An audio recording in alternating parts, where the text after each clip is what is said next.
If you remember, the armed forces of Pakistan promised you three things. We told you that we will give a befitting response to Indian aggression. We told you and we told the nation that, however, this response will be at the time, place, and method of our own choosing. And we also told the nation that when we will hit the Indians, the entire world will come to know. And we also told that you will not require the Indian media to report to you the phantom strikes that they said that Pakistan is taking place. Didn't we tell you all these three things? We told you. And we also told you that as these armed forces say, we ardently love to embrace Shahadat far more than you fear death. So, gentlemen, this is how it culminated. You find even there from the Indian statements that did Pakistan attack anything other than military targets? No. Did any international media, even Indian media, what are they reporting? Precise targeting of the military installations, posts. We told you that we don't target civilians. Our religion does not allow us. Our culture does not allow us. Our professionalism of these armed forces doesn't allow us. That we will never target civilians. So they are even acknowledging that. And they are also saying that once they received the message, once they got the message, then who asked for non-escalation? Who requested that they want non-escalation, that the things should go down? So it's for all to see. Who also stood like Bunyanum Marsus, a steel wall against the Indian media information blitz and fuming as well as warmongering done by the Indian media. We are extremely grateful to the political leadership of all political parties without any distinction for the unified resolve in support of their armed forces for the defense of our motherland. The armed forces are specifically grateful to the inspiring leadership of the Prime Minister of Pakistan and his cabinet ministers for taking destiny-changing decisions of the country and steering it through this critical situation.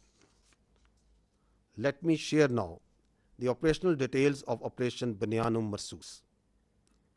Ladies and gentlemen, Pakistan's response was a textbook demonstration of integrated tri-services jointness enabled by real-time situational awareness, network-centric warfare capabilities, and seamless multi-domain operations.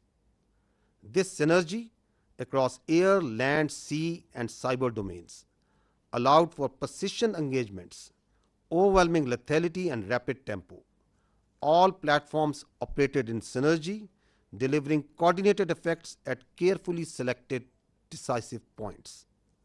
Using precision-guided long-range Fateh series missiles F-1 and F-2 of Pakistan Army, precision munitions of Pakistan Air Force, highly capable long-range loitering killer munitions, and precision long-range artillery.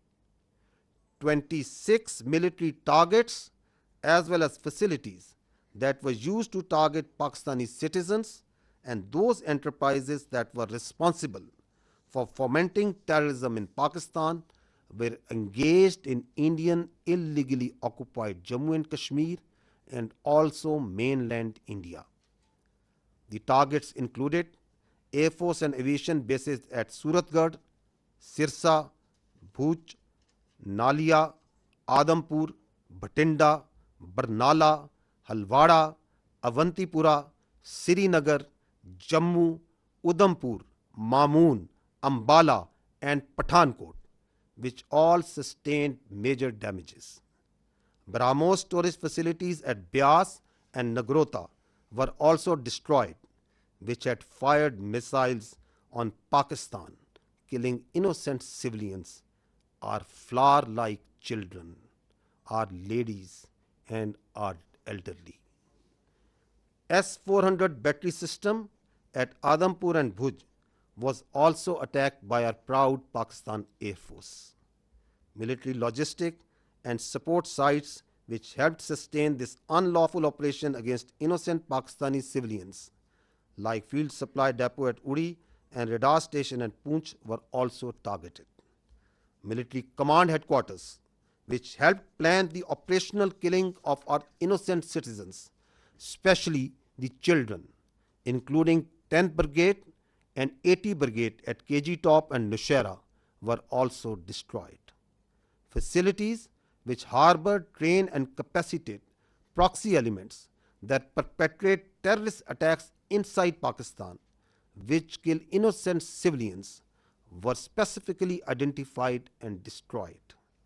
These include intelligence fusion support units and its forward field elements at Rajouri and Nowshera. Across the line of control, military elements including headquarters, logistic bases, artillery position and posts that had caused civilian casualties in Azad Jammu and Kashmir through unprovoked artillery and small arms fire were relentlessly targeted and heavily damaged until they raised white flags and asked for restraint.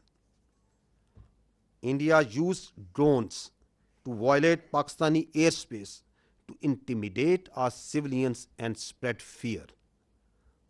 All through Operation Banyanum Marsoos, dozens of Pakistani armed drones hovered over Indian major cities and sensitive political and government facilities, including their capital, New Delhi.